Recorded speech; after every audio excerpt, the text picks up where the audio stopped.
Magandang umaga mga kaibigan. Eto na naman tayo. Magkokomento lang ako dun sa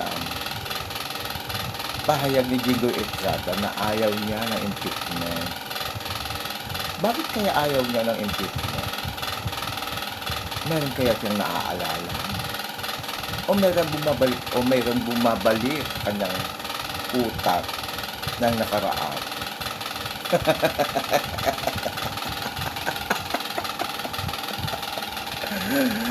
Nakakaawa naman ito si Jingoy Estrada.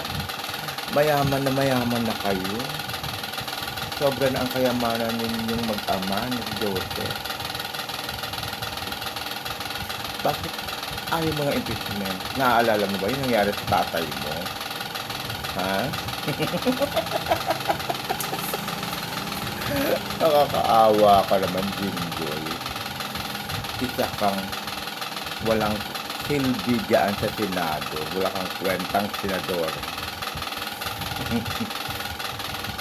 Dapat sa'yo mag-resign na rin kasi isa ka sa mga nagkamalang sa lapit doon kay Janet Napoles, diba?